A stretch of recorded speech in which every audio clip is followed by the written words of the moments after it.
Proof okay അല്ലേ? Bullet proof ഒക്കെ ഓക്കെയാണ് സർ. പക്ഷെ ഞാൻ പറയും, അസാസിൻ പിടിയിലാകുന്നതുവരെ CMന്റെ മൂവ്മെന്റ്സ് റെസ്ട്രിക്ട് ചെയ്യുന്നതാണ് ഏറ്റവും നല്ല security. You are absolutely correct. But we are helpless, Perumal. We are helpless. That's a fate, sir. We are always helpless. But the things are getting looser and the stakes are going higher and higher. I understand.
CM വീട്ടിൽ നിന്ന് തിരിച്ചിട്ടുണ്ടോ?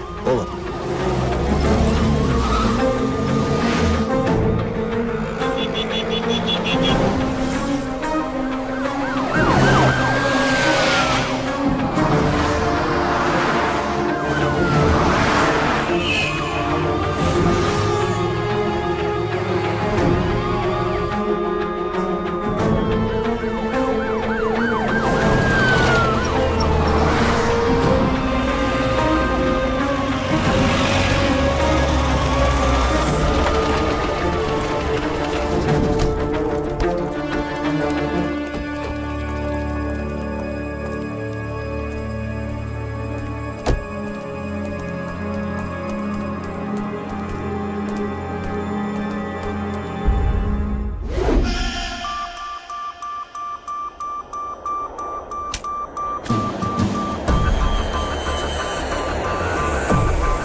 ഇരുന്നു താൻ എന്ത് പോക്കിരിത്തരോടെ കാണിച്ച് ആ കൊലയാളി രക്ഷപ്പെടാൻ വിട്ടു അല്ലേ? സാർ എന്തൊക്കെയാ പറഞ്ഞത്? മലയാളം MA അല്ലേ YA അല്ലേ എന്തേ ബോധിച്ചില്ലേ? ഇഡിയോട്ടിക്. സെക്യൂരിറ്റി ലാബ്സ് പാർട്ടി എന്നെ ഏൽപ്പിച്ചിരിക്കുക വിശദമായിട്ട് പഠിച്ച് റിപ്പോർട്ട് നൽകാൻ. സെക്യൂരിറ്റി ലാബ്സോ? പെരുമാളിന്റെ ബ്രില്യൻസ് ഇല്ലായിരുന്നെങ്കിൽ CMന്റെ ഇപ്പോഴത്തെ അവസ്ഥ എന്തായിരിക്കും? ഇവന്റെ ഒരു ബ്രില്യൻസ് കടം വാങ്ങിയ ബുദ്ധിയാ മാഷേ. പല സ്റ്റേറ്റിലും VVIPസിന്റെ കാര്യത്തിൽ ആളെ മാറ്റലും കാർ മാറ്റലും ഒക്കെ നടന്നിട്ടുണ്ട്. ആന്ധ്രയിൽ പീപ്പിൾസ് വാർ ഗ്രൂപ്പുകാർ അന്നത്തെ CMനെ തട്ടാൻ വേണ്ടി തിരുപ്പതിയിൽ മൈൻ വെച്ചില്ലേ? അയാളുടെ ഭാഗ്യം ലാസ്റ്റ് മൂമെന്റിൽ കാർ മാറി. അതും ഇയാളുടെ ബ്രില്യൻസ് ആണെന്ന് പറഞ്ഞു കൊടുക്കണോ? കയ്യിൽ പഴം പോലെ കിട്ടിയ ഒരുത്തനെ ഇവൻ വിട്ടുകളഞ്ഞില്ലേ? ഞാൻ ചോദിച്ചതേ ആ ലാബ്സിനെ കുറിച്ചാ. എനിക്ക് സംശയമുണ്ട് ഇത് ഒരു ഒത്തുകളിയാണോന്ന്. ആ ആൾക്കൂട്ടത്തിനിടയിൽ ഇവൻ മാത്രം കൊലയാളിയെ കാണുക, ഒറ്റയ്ക്ക് ഫോളോ ചെയ്യുക, തുടർന്ന് കുറെ നേരത്തേക്ക് രണ്ടുപേരും മിസ്സിംഗ്. ആ മിസ്സിംഗിനിടയിൽ എന്താണ് സംഭവിച്ചത്? എന്ത് ഡീലാണ് നടന്നത്? എത്ര കോടിയാണ് കൈമാറിയത്? സർ, ഞാൻ പോകുന്നു. പ്ലീസ്. നീ പോടാ. Mind your words mister Peter. You are an additional director general of police. ഇതുപോലെ ലെക്കും ലഗാനും ഇല്ലാമ സംസാരിക്കരുത്. തനക്ക് എന്തറിയാ ആളെ കുറിച്ച്? പറ എന്തറിയാ? ഞാനല്ലടോ കോപ്പ ഇതൊക്കെ പറയണത്. പാർട്ടിക്കകത്ത് പലരുടെ അഭിപ്രായങ്ങളാ. അതൊക്കെ ഞാൻ അന്വേഷിക്കാത്ത എന്താണെന്നാണ് അവന്മാർ എന്നോട് ചോദിക്കുന്നത്. ഞാൻ അന്വേഷിക്കുകയും ചെയ്യും. അല്ലാതെ ഞാൻ അവനോട് റാം പറഞ്ഞുകൊണ്ട് നിൽക്കണോ? എങ്ങനെ വേണേലും അന്വേഷിച്ചു. വേണ്ടാന്ന് ആർ പറഞ്ഞു? പാർട്ടിയിലുള്ള പലരും പറഞ്ഞു എന്നുള്ളത് സാറിന്റെ പുളുപടി. അതിന് പകരം പാർട്ടിയിലുള്ള പലരോടും സാർ ഇങ്ങനെ പറഞ്ഞു എന്ന് പറഞ്ഞാൽ കുറച്ചുകൂടെ യോജിക്കും. അതെ അങ്ങനെ തന്നെ. ഇനിയാണെങ്കിൽ താൻ എന്ത് ചെയ്തു? പ്ലീസ്, ചായ കുടിക്കാനും കശുവണ്ടി തിന്നാനും മാത്രമുള്ള വെറും സർക്കാർ ഉദ്യോഗസ്ഥന്മാരുടെ മീറ്റിംഗ് പോലെ ആവരുത് ഇത്. ഒരു മനുഷ്യന്റെ ജീവനെ പണയം വെച്ചാൽ നിങ്ങൾ ബഹളം കൂട്ടുന്നതെന്ന് ഓർക്കണം.